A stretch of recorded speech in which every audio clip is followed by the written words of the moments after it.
প্রথমবিন activator by extrinsic or intrinsic pathway. এখানে দুইটা pathway আছে, একটা এক্সটেনজিক একটা ইনটেনজিক, বাহ্যিক এবং অভ্যন্তরীণ, এই দুইটা পাথওয়ে আছে। এই পথে প্রথমবিন অ্যাক্টিভেটর গঠিত হয়, ফরমেশন অফ প্রথমবিন অ্যাক্টিভেটর। তারপরে 2 নম্বর পয়েন্টে বলেছে conversion of prothrombin to thrombin by prothrombin activator. এই যে উপরে যে আমরা প্রথমবিন অ্যাক্টিভেটরটা পেলাম, এই প্রথমবিন অ্যাক্টিভেটরের সাহায্যে রক্তের মধ্যে যে প্রথমবিন আছে সেটা থ্রম্বিনে পরিণত হয়, প্রথমবিন থেকে থ্রম্বিনে পরিণত হয়। Conversion of fibrinogen to fibrin, এবং থ্রম্বিনের প্রভাবে ফিব্রিনোজেন অদ্রবণীয় ফাইব্রিনে রূপান্তরিত হয়, ফাইব্রিনোজেন অদ্রবণীয় ফাইব্রিনে রূপান্তরিত হয়, এবং যখন এটা ফাইব্রিনে রূপান্তরিত হয় তখন আমাদের ওই রক্তটা জমাট বেঁধে যায়। তাহলে রক্ত জমাট বাঁধার প্রক্রিয়া কি? 3টা। প্রথমে কি হবে? ফরমেশন অফ প্রথমবিন অ্যাক্টিভেটর, এক্সটেনজিক আর ইনটেনজিক মানে বাহ্যিক এবং অভ্যন্তরীণ পথে প্রথমবিন অ্যাক্টিভেটর গঠিত হবে। এই প্রথমবিন অ্যাক্টিভেটরটা প্রথমবিনকে থ্রম্বিনে রূপান্তরিত করবে, এবং পরবর্তীতে কি হবে? ওই থ্রম্বিনের প্রভাবে ফাইব্রিনোজেন নামের একটা উপাদান থাকে, যেটা কি অদ্রবণীয়, মানে যেটা পানিতে দ্রবণীয় হয় না, সেই জিনিসটা কি হবে? ফাইব্রিনে রূপান্তরিত হবে, এবং যখন এটা ফাইব্রিনে রূপান্তরিত হয়ে যাবে তখন আমাদের রক্তটা জমাট বেঁধে যাবে। তো এই 3টা হচ্ছে আমাদের বেসিক স্টেপ। যদি এক্সামে আসে যে write down the basic step of blood coagulation, তখন আমাদেরকে এই 3টা পয়েন্ট লিখতে হবে। এবার আমরা যেটা পড়ব, ন্যাচারাল অ্যান্টিকোয়াগুলেন্ট। ন্যাচারাল অ্যান্টিকোয়াগুলেন্ট হলো যেটা জমাট বাঁধার প্রক্রিয়াকে প্রতিরোধ করে বা ধীর করে। হ্যাঁ, তো এই ধরনের পদার্থগুলোর মধ্যে আছে heparin, antithrombin 2, protein C, protein S. এই 4টাকে বলা হয় ন্যাচারাল অ্যান্টিকোয়াগুলেন্ট। অ্যান্টিকোয়াগুলেন্ট গুলো এমন পদার্থ যা রক্ত জমাট বাঁধার প্রক্রিয়াকে প্রতিরোধ করে বা ধীর করে। কিছু কিছু মানুষের সমস্যা আছে যে দ্রুত রক্ত জমাট বেঁধে যায়, সেই যখন দ্রুত এই রক্ত জমাট বাঁধার প্রক্রিয়াটাকে প্রতিরোধ বা ধীর করে এই ন্যাচারাল অ্যান্টিকোয়াগুলেন্ট গুলো। কারো শরীরে যদি এই ন্যাচারাল অ্যান্টিকোয়াগুলেন্ট গুলোর ভারসাম্যহীনতা হয়, তখন সেখানে কি হবে? রক্ত তার শরীরে দ্রুত জমাট বেঁধে যাবে। আমরা তো জানি যে 2টা ডিসঅর্ডার আছে, কারো ক্ষেত্রে তাড়াতাড়ি রক্ত জমাট বেঁধে যায়, আবার কারো ক্ষেত্রে কি হয়? রক্ত জমাট বাঁধতে চায় না, সেই জন্য বিভিন্ন ধরনের ডিসঅর্ডার দেখা দেয়। তো এই ন্যাচারাল অ্যান্টিকোয়াগুলেন্ট যদি ঠিক মতো থাকে তাহলে আমাদের জমাট বাঁধার প্রক্রিয়াটাকে ধীর করবে এবং ঠিক রাখবে। Use in lab artificial anticoagulant. ল্যাবে কিছু আর্টিফিশিয়াল অ্যান্টিকোয়াগুলেন্ট আমরা ব্যবহার করি এই রক্ত জমাট বাঁধার প্রক্রিয়ার জন্য। যেমন ল্যাবে কিছু টেস্ট করা হয় যেখানে দেখা হয় যে রক্তে হচ্ছে প্লাজমার পরিমাণ কত, রক্তকণিকার পরিমাণ কত, তো সেখানে তো আমাদের রক্তটাকে জমাট বাঁধাতে হবে এবং দেখতে হবে, তখন আমাদের কিছু আর্টিফিশিয়াল অ্যান্টিকোয়াগুলেন্ট ইউজ করা হয়, কারণ ওটা তো আমাদের বডি না যে বডিতে রক্তের আমরা ন্যাচারাল অ্যান্টিকোয়াগুলেন্টে দেখবো, তো তখন আমাদের দেখতে কিছু আর্টিফিশিয়াল অ্যান্টিকোয়াগুলেন্ট লাগে। সেগুলোর মধ্যে কি আছে? ইডিটিএ। ইডিটি এর অ্যাব্রিভিয়েশন হচ্ছে ইথালিন ডাই অ্যামিনেট্রেটিক অ্যাসিড। এটাতে কি হয়? ক্যালসিয়ামকে বাঁধে এবং রক্ত জমাট বাঁধা রোধ করে। এটা সাধারণত সিবিসি, কমপ্লিট ব্লাড কাউন্ট যেটাকে আমরা বলি, এই পরীক্ষায় ব্যবহৃত হয়। তারপর হচ্ছে পল হেলার মিক্সচার। এটা এক ধরনের মিক্সচার বা দ্রবণ যেটা রক্ত জমাট বাঁধা প্রতিরোধে ব্যবহৃত একটি বিশেষ মিশ্রণ। আমরা একটা টেস্ট টিউবে যখন ব্লাডটা টেস্ট করার জন্য নিই, তখন যাতে সেটা কিছুক্ষণের মধ্যে জমাট বেঁধে না যায় ওরকমই তরল থাকে, সেটা রাখার জন্য পল হেলার মিক্সচার নামে এক ধরনের দ্রবণ ইউজ করা হয়, যেটা রক্ত জমাট বাঁধা প্রতিরোধ করে। 3.8% অফ সোডিয়াম সাইট্রেট ক্যালসিয়ামকে বাঁধে এবং রক্ত জমাট বাঁধা প্রতিরোধ করে। এটা কি করে? ক্যালসিয়ামকে বাঁধে এবং রক্ত জমাট বাঁধা প্রতিরোধ করে। কোয়াগুলেশন টেস্ট, পিটি, এপিটিটি, এইগুলো যখন টেস্ট করা হয় তখন এই সোডিয়াম সাইট্রেট ব্যবহৃত হয়।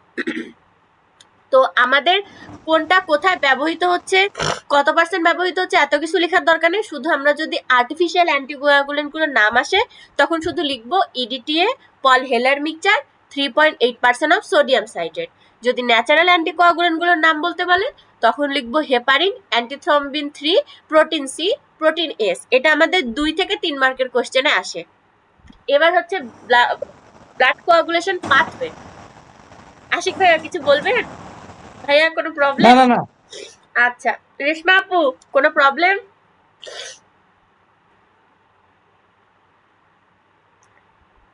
কোনো প্রবলেম? না না, কোনো প্রবলেম নেই। আচ্ছা, কোথাও বুঝতে অসুবিধা হলে আমাকে রিপিট করবেন, হ্যাঁ? তাহলে আমি এই জায়গাটা আবার ক্লিয়ার করার চেষ্টা করবো আমার সাধ্য মতো, যতটুকু পারি। আচ্ছা, তারপরে এখন আমরা পড়বো ব্লাড কোয়াগুলেশন পাথওয়ে। আমাদের রক্ত জমাট বাঁধার 2টা পথ আছে, একটা হচ্ছে ইন্ট্রিনসিক পাথওয়ে, একটা এক্সট্রিনসিক পাথওয়ে। ইন্ট্রিনসিক কোনটা? ভেতরে যেটা হবে। এক্সট্রিনসিক কোনটা? বাহিরে যেটা হবে। আচ্ছা আরবি, তোর কোনো প্রবলেম আছে? থাকলে বলবি। তুই তো ব্রিলিয়ান্ট, তার জন্য তোকে কিছু বলি না, কারণ আমি জানি তোর প্রবলেম নাই। থাকলে আমাকে বলবি। আচ্ছা, তো রক্ত জমাট বাঁধার এই 2টা প্রক্রিয়া এবার আমরা জানবো, এক্সট্রিনসিক আর ইন্ট্রিনসিক পাথওয়ে। এটা আমাদের আসে ডিফারেন্স লিখতে, basic difference between extrinsic and intrinsic pathway. তো তার আগে সবাইকে বলে দিই, আমি আগে অনেকবার বলছি, এখনো বলছি, যে আমি যতটুকু নোট দিই এতটুকু কিন্তু আমাদের পরীক্ষার জন্য পড়তেই হবে। যদি কিছু না পড়ি, এতটুকু পড়ে যায়, তাও আমরা 50% মার্ক তুলতে পারবো। ঠিক আছে? আর 10% মার্ক একটু মাথা খাটায় লিখে আসবো, 60% মার্ক হলেই তো আমরা পরীক্ষায় পাশ করতে পারবো। তাহলে অন্তত যাদের কিছুই পড়া নাই, তারা অন্তত আমরা যদি এতটুকু পড়ি, তাও আমাদের সিলেবাসের 50% কাভার হয়ে যাবে কিন্তু।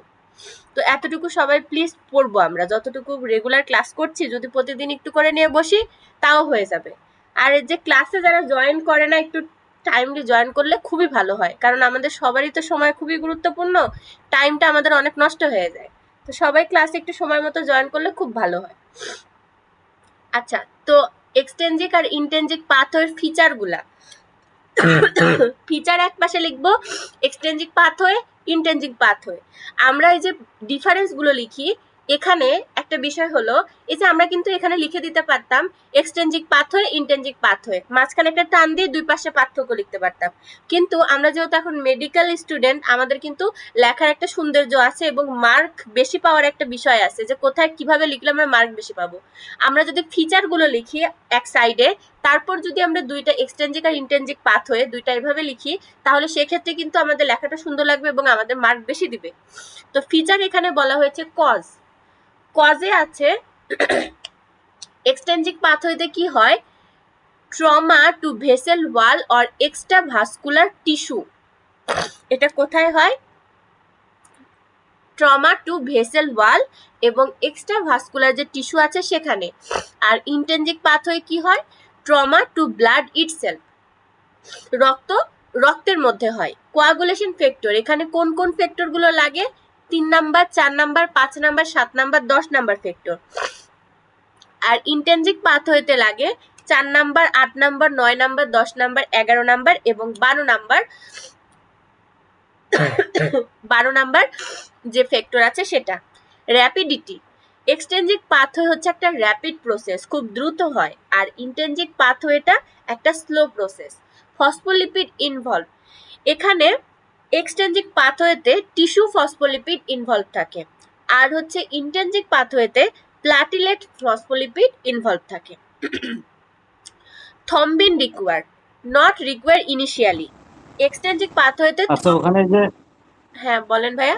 রিয়া, হ্যাঁ ভাইয়া। ওই যে তোমার এই যে কোয়াগুলেশন ফ্যাক্টর, হ্যাঁ, হ্যাঁ কোয়াগুলেশন ফ্যাক্টর 1 2 3 4 5, এই ফ্যাক্টর গুলো 1 2 3 4 5 এগুলো কোনগুলোকে বোঝাচ্ছো? এগুলো আমাদের কিছু ফ্যাক্টর আছে, ওগুলো আমি ডিটেইলস এখানে আলোচনা করিনি, কারণ অত ডিটেইলস আমাদের দরকার নাই। থ্রম্বিন, ও প্রোথম্বিন, শুধু ফাইব্রিনোজেন, এগুলো আছে না, এগুলো তো আমাদের ও অনেকগুলো শু- ফ্যাক্টর আছে। শু- শুধু ওই নামগুলো লিখলেই হবে তাহলে? হ্যাঁ, শুধু এখানে 3 4 5 8 মানে যেভাবে লেখা আছে এভাবে লিখতে হবে, হ্যাঁ শুধু হ্যাঁ, মুখস্থ করে। আচ্ছা আচ্ছা আচ্ছা আচ্ছা, ঠিক আছে ঠিক আছে। থ্রম্বিন রিকোয়ার, এখানে বলেছে এক্সট্রিনসিক পাথওয়েতে নট রিকোয়ার ইনিশিয়ালি, ইনিশিয়ালি দরকার হয় না। আর হচ্ছে আমাদের যে ইন্ট্রিনসিক পাথওয়ে আছে সেখানে রিকোয়ার দরকার হয়। তারপরে আমরা 5 নম্বরে একটা কোয়েশ্চেন পড়বো, what are the type of blood group give the hazard of mismatched blood transfusion? তো আমাদের ব্লাড গ্রুপ প্রধানত দুই ভাগে ভাগ করা হয়, দুইটা মেন টাইপের। একটা হচ্ছে মেজর ব্লাড গ্রুপ আর একটা মাইনর ব্লাড গ্রুপ। তাহলে কি কিতে ভাগ করা হয়? দুইটা প্রধান ভাগে ভাগ করা হয়, একটা মেজর ব্লাড গ্রুপ আর একটা minor blood group. Major blood group কোনটা? ABO blood group, RS blood group, এগুলো হচ্ছে আমাদের মেজর ব্লাড গ্রুপ। আর মাইনর ব্লাড গ্রুপ হচ্ছে Kell, Duffy, Lewis, M and N blood group. এই কয়টা হচ্ছে আমাদের মাইনর ব্লাড গ্রুপ। এখন যদি টাইপ অফ ব্লাড গ্রুপ বলে এটুকু লিখলে হয়ে গেল 2 মার্কের অ্যান্সার। তারপরে যদি বলে give the Hazard of mismatch blood transfusion, তখন আমাদের এই নিচেরটুকু লিখতে হবে। মিসম্যাচ ব্লাড ট্রান্সফিউশন নে কোন হ্যাজার্ড গুলো হয়, কোন সমস্যাগুলো হয়? মিসম্যাচ ব্লাড ট্রান্সফিউশনে কি হয়? Mismatch blood transfusion is the transfusion of blood from a different blood group into a person instead of his or her own compatible blood group.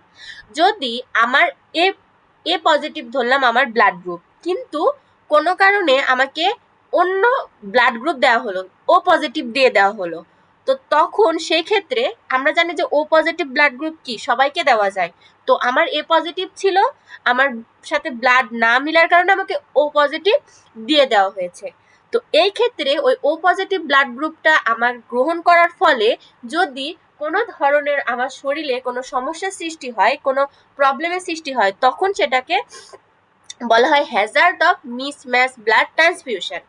এই যে বলেছে mismatch blood transfusion is a transfusion of blood from a different blood group, ভিন্ন ধরনের রক্তের group, into a person, একটা মানুষের শরীরে প্রবেশ করালে, instead of his her own compatible blood group, তার যে ব্লাড গ্রুপ সেই ব্লাড গ্রুপের রক্ত না দিয়ে। Hazard of mismatch blood transfusion, এই যে কি কি ধরনের সমস্যাগুলো হয় মিসম্যাচ ব্লাড ট্রান্সফিউশনের ফলে। Hazard are divided into immediate effect and delayed effect. এই হ্যাজার্ড গুলো আবার দুই ভাগে ভাগ করা হয়, একটা হচ্ছে ইমিডিয়েট এফেক্ট যেটা সাথে সাথে হয়, আর আরেকটা হচ্ছে ডিলেড এফেক্ট যেটা আমরা দেরিতে বুঝতে পারি। ওই যে কিছু ওষুধ খেয়ে আমাদের সাথে সাথে দেখি না যে আমরা আরাম বোধ করছি, অসুস্থ হলে যদি আমরা ওষুধ খাওয়ার সাথে সাথে না পাই, কিছুক্ষণ খাওয়ার পর পরে আমরা বুঝতে পারি যে শরীর ভালো লাগছে। আবার কিছু ওষুধ আছে ডিলেড এফেক্ট, ধীরে ধীরে কাজ করে, যেমন কিছু অ্যালার্জির ওষুধ আছে, ওষুধ খাওয়ার পর একটু ঘুম ধরবে, ঘুমের পর দেখা যাচ্ছে যে একদম ফ্রেশ লাগছে। তো কিছু কি হয় ডিলেড এফেক্ট দেয়, আবার কিছু ইমিডিয়েট এফেক্ট দেয়। এই রক্তটা নেওয়ার সাথে সাথে কিছু আমরা এফেক্ট দেখতে পারি অন্যের ব্লাড গ্রুপ আমার শরীরে দেওয়ার ফলে, আবার অনেক সময় কি হয় দেরিতে বুঝতে পারি। তো ইমিডিয়েট কোনগুলো বুঝতে পারি? দেখা যাচ্ছে রক্তটা আমার শরীরে দিয়েছে, দেওয়ার সাথে সাথে আমার কাঁপুনি হচ্ছে, অস্থিরতা হচ্ছে, শিভিয়ারিং অ্যান্ড রেস্টলেসনেস। তারপরে কি 2 নম্বরে নসিয়া হচ্ছে, ভমিটিং হচ্ছে, আমার বমি বমি ভাব হচ্ছে বা বমি হচ্ছে। তারপরে চেস্ট টাইটনেস, আমার বুকটা আটকে আসছে এরকম। ব্যাক পেন, পিছনে ব্যথা হতে পারে, কোমরে ব্যথা হতে পারে। ইনক্রিজ পালস রেট, আমার পালস রেটটা বেড়ে যেতে পারে। ইনক্রিজ রেসপিরেটরি রেট, লাংসের যে ফুসফুসের যে শ্বাস প্রশ্বাসের যে রেট সেটা বেড়ে যেতে পারে।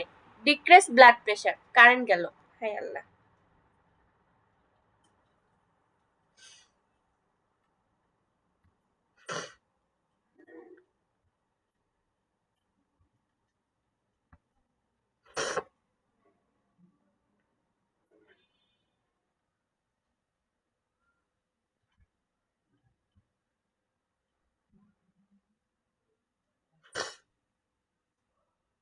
আচ্ছা, আমাকে শোনা যাচ্ছে? যাচ্ছে। কারেন্ট চলে গেল আমার এখানে। আচ্ছা, তাহলে যেহেতু কারেন্ট বারবার যাচ্ছে, আজকে একটু তাড়াতাড়ি করে পড়াগুলো কমপ্লিট করে ফেলি, এই জন্য আমি কাউকে আজকে পড়া ধরছি না। তো ইমিডিয়েট এফেক্ট গুলোর মধ্যে বললাম যে সিভিয়ারিং হতে পারে, রেস্টলেসনেস হতে পারে, কাঁপুনি হতে পারে বা অস্থিরতা দেখা দিতে পারে, নসিয়ান ভমিটিং, বমি বমি ভাব হতে পারে বা বমি হতে পারে, চেস্ট টাইটনেস, বুক আটকে আসতে পারে, ব্যাক পেন, কোমরে ব্যথা হতে পারে, ইনক্রিজ পালস রেট, পালস রেটটা বেড়ে যেতে পারে, কারণ এক একটা ব্লাডের প্রেশার, এ পজিটিভ যার ব্লাড তার ব্লাডের প্রেশার একরকম, ও পজিটিভ যার তার আরেক রকম হতে পারে। তো হঠাৎ করে যদি আমি অন্য গ্রুপের ব্লাড আমার শরীরে নিয়ে আসি, তখন আমার পালস রেটটা বেড়ে যেতে পারে, আমার ফুসফুসের রেটটা বেড়ে যেতে পারে, যে আমার শ্বাস প্রশ্বাসের যে রেট সেটা বেড়ে যেতে পারে। আবার অনেক সময় কি হয়ে যেতে পারে, প্রেশারটা ফলো করে যেতে পারে, লো হয়ে যেতে পারে। এগুলো হচ্ছে আমার রক্ত দেওয়ার সাথে সাথে এগুলো যে ইমিডিয়েট এফেক্ট গুলো সেগুলো। এবং এখন আবার কি হতে পারে কিছু, যে রক্ত যখন দিলাম তখন রোগী ভালোই ছিল, পেশেন্ট ঠিকঠাক ছিল, পরে তার কিছু পরিবর্তন হচ্ছে, সেগুলো হচ্ছে ডিলেড এফেক্ট। যেমন কি হতে পারে, হেমোলাইসিস, রক্ত কি হয়ে যেতে পারে, ভেঙে যেতে পারে, breakdown of red blood sell, post transfusion jaundice, অনেক সময় এই রক্ত নেওয়ার পরে জন্ডিস দেখা দিতে পারে, অ্যাকুইট কিডনি ফেলিউর, কিডনির সমস্যা হতে পারে, kidney stop filtering, kidney filtering করা বন্ধ করে দিতে পারে। হিমোগ্লোবিন ও urea, presence of haemoglobin in urine, haemoglobin ও ইউরিয়া বলতে ইউরিনের মধ্যে যদি হিমোগ্লোবিনের প্রেজেন্স পাওয়া যায় তখন সেটাকে বলা হয় হিমোগ্লোবিন ও ইউরিয়া। তো এটা হচ্ছে আমাদের মিসম্যাচ ব্লাড ট্রান্সফিউশনের কিছু হ্যাজার্ড। তাহলে যদি হ্যাজার্ড আসে, কয় ধরনের হ্যাজার্ড আছে, একটা ইমিডিয়েট এফেক্ট আছে আর একটা হচ্ছে ডিলেড এফেক্ট আছে। ইমিডিয়েট এফেক্ট যেগুলো বললাম সেগুলো হচ্ছে আমাদের সাথে সাথে যে এফেক্ট গুলো দেখা দিবে সেগুলো ইমিডিয়েট, আর যেগুলো ডিলে ধীরে ধীরে প্রকাশ পাবে সেগুলো হচ্ছে ডিলেড এফেক্ট। তো এটা গেল। তো এই কোয়েশ্চেনটা কিন্তু 10 মার্কের কোয়েশ্চেনে আসে, 2 আর 8 এভাবে আসে। এটা 2 মার্কের, পরেরটুকু 8 মার্কের। এটুকুতে কারো প্রবলেম আছে? 5 নম্বর কোয়েশ্চেনটায় কারো প্রবলেম আছে? আচ্ছা, আশা করি কারো প্রবলেম নাই। তাহলে আমি হচ্ছে অ্যানিমিয়াতে চলে গেলাম। অ্যানিমিয়া বলতে আমাদের রক্ত যদি কমে যায়, রক্ত স্বল্পতা হয়, তখন সেটাকে বলা হয় অ্যানিমিয়া। এক্সামে যেটা আসে সেটা হচ্ছে ডিফাইন অ্যানিমিয়া, ক্লাসিফাই অ্যানিমিয়া। তো ফার্স্টে আমরা অ্যানিমিয়ার ডেফিনেশন পড়ব যে অ্যানিমিয়াটা কি। Anaemia may be defined as a clinical condition characterized by pale coloration of the skin and mucous membrane. অ্যানিমিয়াকে কিভাবে ডিফাইন করা হয়? ক্লিনিক্যাল কন্ডিশন, এক ধরনের ক্লিনিক্যাল কন্ডিশন ক্যারেক্টারাইজড বাই পেল কালারেশন অফ স্কিন। আমাদের স্কিনের কালারটা কি হয়ে যায়? পেল কালারেশন, হলুদ কালার হয়ে যায়, সাদাটে হয়ে যায় যখন এই ধরনের কালার হয় স্কিনের। এবং মিউকাস মেমব্রেন, এবং আমাদের যে চোখের ভেতরে যে সাদা অংশটায় যে লাল অংশ থাকে, সাদা অংশের নিচে এক ধরনের লাল অংশ থাকে, ওই লাল অংশটা হচ্ছে মিউকাস মেমব্রেন। ওইটা যদি সাদা হয়ে যায় তখন বুঝতে হবে যে ওই মানুষের শরীরে রক্ত কম। আমরা যদি কোনো পেশেন্টকে ডায়াগনোসিস করতে যাই, ফিজিওথেরাপিস্ট হিসেবে আমাদের করতে হয়, তখন আমাদের দেখতে হবে যে ওই পেশেন্টটার চোখের যে নিচে যে লাল অংশটা সেটা সাদা হয়ে গেছে কিনা। যদি সাদা হয়ে থাকে তাহলে বুঝতে হবে যে তার হচ্ছে অ্যানিমিয়া আছে। এবং যদি হলুদ হয়ে যায় তখন বুঝতে হবে যে তার জন্ডিস আছে। তো ডিউ টু, এখানে কি বলেছে, due to qualitative or quantitative deficiency of haemoglobin. অ্যানিমিয়াটা কেন হচ্ছে? যদি আমাদের শরীরে হিমোগ্লোবিনের ডেফিসিয়েন্সি হয়। আমাদের তো হিমোগ্লোবিনের একটা নর্মাল লেভেল আছে 12 থেকে 16, 12 থেকে 14। যদি এই লেভেলটা কমে যায়, নর্মাল লেভেলের থেকে নিচে নেমে যায়, বিলো দ্য নর্মাল লেভেল হয়ে যায়, ফর এজ, আমার এজ অনুযায়ী যতটুকু থাকা দরকার ততটুকু না থাকে, অ্যান্ড সেক্স ইন পেরিফেরাল ব্লাডের পেরিফেরাল ব্লাডে, তখন সে অবস্থাটাকে বলা হয় অ্যানিমিয়া। তাহলে অ্যানিমিয়া কি? আমাদের স্কিনে এক ধরনের পেল কালারেশন অ্যান্ড আমাদের মিউকাস মেমব্রেনে এক ধরনের পেল কালারেশন, যেটা কি হয়, quantitative and qualitative deficiency of haemoglobin.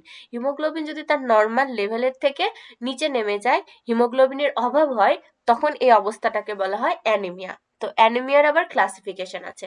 Anaemia 2টা প্রধান ভাগে বিভক্ত, একটা হচ্ছে মরফোলজিক্যাল ক্লাসিফিকেশন, একটা এটিওলজিক্যাল ক্লাসিফিকেশন। এই কোয়েশ্চেনটা একদম 3 স্টারের একটা কোয়েশ্চেন, খুবই ইম্পর্টেন্ট কোয়েশ্চেন। তো মরফোলজিক্যাল ক্লাসিফিকেশনটা কিসের উপর বেস করে করা হয়? Based on size and haemoglobin content of red blood sell. আমাদের হিমোগ্লোবিন কন্টেন্ট এবং রেড ব্লাড সেলে কতটুকু আছে এটার উপর নির্ভর করে মরফোলজিক্যাল ক্লাসিফিকেশন করা হয় অ্যানিমিয়ার। তো 1 নম্বরে কি আছে? Microcytic hypochromic anaemia. এখানে মাইক্রোসাইটিকে কি হবে? মাইক্রো মানে হচ্ছে ছোট, তো এখানে আরবিসির আকারটা কি হয়ে যাবে, ছোট হয়ে যাবে এবং হিমোগ্লোবিন কম থাকবে। যেহেতু অ্যানিমিয়া সেহেতু এখানে হিমোগ্লোবিন কম থাকবে। এখানে আরো কি কি আছে এর মধ্যে, আয়রন ডেফিসিয়েন্সি, মাইক্রোসাইটিক হাইপোক্রোমিক অ্যানিমিয়ার মধ্যে আবার এগুলো আছে, iron deficiency anaemia, thalassaemia, sideroblastic anaemia, anaemia of chronic disease. এই কয়টা হচ্ছে মাইক্রোসাইটিক হাইপোক্রোমিক অ্যানিমিয়ার মধ্যে আছে। আর নর্মোসাইটিক নর্মোক্রোমিক অ্যানিমিয়া, এখানে আরবিসি এর আকার এবং হিমোগ্লোবিন স্বাভাবিক কিন্তু সংখ্যায় কম। এখানে আরবিসির আকার এবং হিমোগ্লোবিন দুইটাই স্বাভাবিক থাকবে কিন্তু সংখ্যায় দুইটাই কম হবে। এই ক্ষেত্রে কি কি অ্যানিমিয়া হয়, haemorrhagic anaemia, haemolytic anaemia, aplastic anaemia. এবার হচ্ছে ম্যাক্রোসাইটিক অ্যানিমিয়া, মেগালোব্লাস্টিক অ্যানিমিয়া বলা হয় যেটাকে। মেগালো মানে কোনো জিনিসটা অনেক বড় আকৃতি ধারণ করেছে। তো আরবিসি যখন আকারে বড় হয় সাধারণত ভিটামিন B12 বা ফলিক অ্যাসিডের অভাবে আরবিসিটা আকারে বড় হয়ে যায়। তো যখন আরবিসি আকারে বড় হয় তখন যে অ্যানিমিয়াটা হয় সেটাকে বলা হয় মেগালোব্লাস্টিক অ্যানিমিয়া বা pernicious anaemia, anaemia due to folic acid deficiency. এখানে দেখেন আমরা নাম থেকেই কিন্তু বুঝে যাচ্ছে যে এখানে কোন কোন অ্যানিমিয়া হয়, মেগালোব্লাস্টিক অ্যানিমিয়া, তারপরে পার্নিশিয়াস অ্যানিমিয়া, আর এখানে আমি যে বললাম ফলিক অ্যাসিডের অভাবে এবং ভিটামিন B12 এর অভাবে আরবিসি আকার বড় হয়ে যায়, সেজন্য এখানে অ্যানিমিয়া কি হবে, due to folic acid deficiency. তো এটা হলো আমাদের অ্যানিমিয়া টাইপ, ক্লাসিফিকেশন অ্যানিমিয়ার, আর হচ্ছে অ্যানিমিয়ার ডেফিনিশন। এবার আমরা যেটা পড়বো, গিভ দ্য এটিওলজিক্যাল, উপরেরটুকু গেল মরফোলজিক্যাল ক্লাসিফিকেশন। এবার যেটা পড়বো সেটা হচ্ছে এটিওলজিক্যাল ক্লাসিফিকেশন। তো aetiological classification of anaemia based on cause, কারণের উপর নির্ভর করে। Anaemia due to blood loss, আমাদের যে ব্লাড লস হচ্ছে তার উপর নির্ভর করে দুই রকম, একটা হচ্ছে অ্যাকিউট হেমারেজ আর একটা হচ্ছে ক্রনিক ব্লাড লস। আর 2 নম্বর আছে anaemia due to impair red cell production, লোহিত রক্তকণিকার উৎপাদন ব্যাহত হওয়ার কারণে যে রক্ত স্বল্পতা হয় অ্যানিমিয়া হয়, সেটা হচ্ছে anaemia due to impair red cell production. এখানে আছে হচ্ছে iron deficiency, vitamin B12 deficiency, folic acid deficiency, aplastic anaemia. এবার 3 নম্বরে আছে anaemia due to excessive red blood cell destruction, অতিরিক্ত পরিমাণে যদি লোহিত রক্তকণিকা ভেঙে যায় তখন সেটা হচ্ছে anaemia due to excessive red blood cell destruction. এক্ষেত্রে যে অ্যানিমিয়াটা হয় সেটা হচ্ছে হিমোলাইটিক অ্যানিমিয়া। তো এটাও কিন্তু খুবই ইম্পর্টেন্ট কোশ্চেন, 3 স্টারের কোশ্চেন, যে ডিফাইন অ্যানিমিয়া আর হচ্ছে এটার হচ্ছে ক্লাসিফিকেশন অফ অ্যানিমিয়া। এটাও কিন্তু 10 মার্কের কোশ্চেন। তো সবাই একটু ভালো করে পড়ে ফেলবো। এখানে কি বুঝতে কারো কোনো অসুবিধা আছে? শুধু এখানে অ্যানিমিয়ার ডেফিনেশন পড়লাম আর টাইপগুলো পড়লাম, বুঝার মতো তেমন কিছু নাই। বুঝতে পারছি কি সবাই?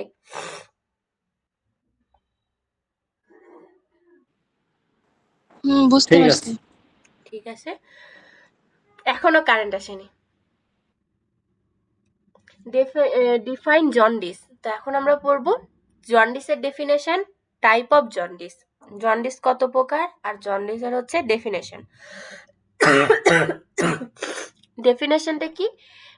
Definition of jaundice is the yellow discoloration of the skin, sclera and mucous membrane due to increased concentration of bilirubin in body fluid above normal level. ওই যে আমি বললাম আমাদের যদি স্কিনটা হলুদ হয়ে যায়, মিউকাস মেমব্রেনটা হলুদ হয়ে যায়, তাহলে আমাদের চোখের যে সাদা অংশ এটা যদি হলুদ হয়ে যায় তাহলে আমরা বুঝবো যে আমাদের জন্ডিস হয়েছে।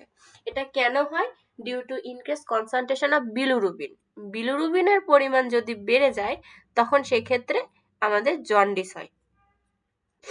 এখন এটা হচ্ছে কি, সিরামে বিলিরুবিন লেভেল, নর্মাল লেভেল হচ্ছে 0.2 থেকে 1 মিলিগ্রাম পার ডেসিলিটার, যদি এটার পরিমাণ এর থেকে বেড়ে যায় তাহলে সেক্ষেত্রে জন্ডিস হবে।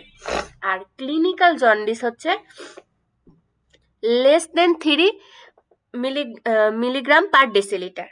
ক্লিনিক্যালি এটা ধরা হয় হচ্ছে 3-এর নিচে যদি হয় বা 3-এর সমান হয় তাহলে এটা হচ্ছে জন্ডিস। আর বিলিরুবিনের নর্মাল লেভেল হচ্ছে 0.2 থেকে 1 মিলিগ্রাম পার ডেসিলিটার। এবার যেটা পড়বো টাইপ অফ জন্ডিস, জন্ডিসের টাইপ। এখানে আছে প্রি হেপাটিক, একটা হেপাটিক, পোস্ট হেপাটিক। কয়টা আছে? একটা প্রি হেপাটিক, একটা হেপাটিক, আর একটা হচ্ছে পোস্ট হেপাটিক। তো প্রি হেপাটিক জন্ডিস কোনগুলা? Cause by excessive breakdown of red blood cell. Red blood cell যদি অতিরিক্ত পরিমাণে ভেঙে যায় তখন সেটা হচ্ছে pre hepatic jaundice. Increase unconjugated bilirubin, যে বিলিরুবিনটা কি হয় না ব্রেকডাউন হয় আনকনজুগেটেড, দুইটা ভিন্ন ধর্মী যে আমরা যে পড়েছিলাম যে দ্রবণ মিলে যদি দ্রবীভূত হয় তখন সেটা হয় আনকনজুগেটেড। তো ইনক্রিজ আনকনজুগেটেড বিলিরুবিন, যদি আনকনজুগেটেড বিলিরুবিনের পরিমাণ বেড়ে যায় তখন যে জন্ডিসটা সেটা হচ্ছে prehepatic jaundice, seen in haemolytic anaemia. এটা কোন অ্যানিমিয়াতে দেখা যায়? হিমোলাইটিক অ্যানিমিয়াতে দেখা যায়।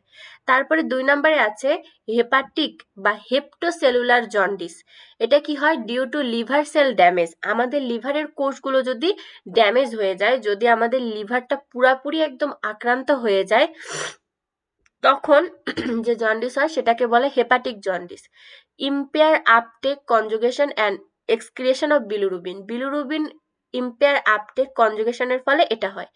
মূলত জন্ডিসটা হয় হচ্ছে বিলিরুবিনের মাত্রা কম বেশি হওয়ার কারণে। সিন ইন হেপাটাইটিস সিরোসিস, তো যখন আমরা জানি যে কোনো কিছুতে প্রদাহ সৃষ্টি হয় বা কোনো কিছু আক্রান্ত হয় তখন সেটা শেষে আমরা কি যোগ করি? টাইটিস, হেপাটাইটিস। তো এখানে যেহেতু আমাদের লিভারটা আক্রান্ত হচ্ছে এটাকে বলে হেপাটিক, তো যখন এটা হচ্ছে প্রদাহ হচ্ছে তখন সেটাকে বলা হচ্ছে হেপাটাইটিস। সিরোসিস, যদি এখানে ঘা হয়, এটা একদম আক্রান্ত হয়ে যায়, পুরাটা একদম ড্যামেজ হয়ে যায়, সিরোসিস, তখন এটা হচ্ছে cirrhosis. Post hepatic obstructive jaundice বলা হয় যেটাকে। পোস্ট হেপাটিক জন্ডিসটাকে আমরা জানি অবস্ট্রাকটিভ জন্ডিস নামে। এটা কি হয়? Due to obstruction of bile flow, bile ফ্লোটা যদি বাধাপ্রাপ্ত হয় তখন সেখানে ডিউ টু অবস্ট্রাকশন, তখন যে জন্ডিসটা হয় সেটা হচ্ছে অবস্ট্রাকটিভ জন্ডিস। বাইলটা তখন ওখানে জমা থেকে থেকে, আমরা তো জানি যে লিভারে স্টোর হয়, তো ওখানে জমা থেকে থেকে তখন ওখানে ঘায়ের সৃষ্টি হয় এবং পরে যে জন্ডিসটা হয় সেটা হচ্ছে obstructive jaundice. Increase conjugated bilirubin, বিলিরুবিনের মাত্রা যদি বেড়ে যায়। সিন ইন গ্যালস্টোন টিউমার, তখন ওখানে কি দেখা যায়? গলস্টোন হয়, টিউমার হয়। তো এটা ছিল জন্ডিসের হচ্ছে ডেফিনেশন এবং টাইপ। তো আমি ব্লাডটা অর্ধেক পড়ানো ছিল একদিন, আর বাকি ছিল এতটুকু। তো আমাদের একটা বড় টপিক ব্লাড পুরাটা কিন্তু কমপ্লিট হয়ে গেল ফিজিওলজি সাবজেক্টের। তো নোটটা মনে হয় সবার কাছেই আছে, এখানে যারা আছি সবার কাছে নোটটা আছে তো নাকি? এটা কিন্তু পুরা ব্লাড টপিকের ওপর নোট, এটুকু পড়লে কিন্তু অনেকগুলো কোয়েশ্চেন কভার হয়ে যাবে। সবার কাছে আছে ব্লাডের নোটটা? ব্লাডের নোটটা আছে, আচ্ছা কিন্তু ওখানে কি জন্ডিস আছে? হ্যাঁ, ওখানে জন্ডিস থেকে মানে পুরা ব্লাড সেল থেকে শুরু করে ব্লাডের ডেফিনেশন থেকে শুরু করে জন্ডিস পর্যন্ত সব আছে। আচ্ছা আচ্ছা। রক্ত নিয়ে যেগুলো যেগুলো টপিক আছে ভাইয়া, ব্লাড নিয়ে পুরো সম্পূর্ণ কভার করা আছে এখানে। তো যদি না আচ্ছা, থাকে আমি নোটটা আরেকবার দিয়ে দেবো পিডিএফটা আজকে। ওটা আচ্ছা, আর এখানে সব ফিগার গুলোও দেওয়া আছে, ফিগার গুলো দেখে নিবেন, কোনো জায়গায় কোনো অসুবিধা হলে বলবেন। সবাই একটু বসবেন, একদিনে পিডিএফ নিয়ে, ব্লাডের পিডিএফটা নিয়ে বসবেন, নিয়ে বসে দেখবেন যদি কোনো কিছু আহ, মনে হয় যে হচ্ছে কভার হচ্ছে না বা সমস্যা হচ্ছে, তাহলে আবার আমরা একদিন নিয়ে সব ডিসকাস করব। আজকের পড়া যতটুকু পড়ালাম এর মধ্যে কারো কোনো জায়গায় অসুবিধা আছে? কোনো কোয়েশ্চেন? রেজাল্ট ভাইয়া তো অনেক লেট করে জয়েন করলেন ভাই, অনেকটাই মিস হয়ে গেল। যাই ব্লাডে আগে ক্লাসেও তো ছিলাম।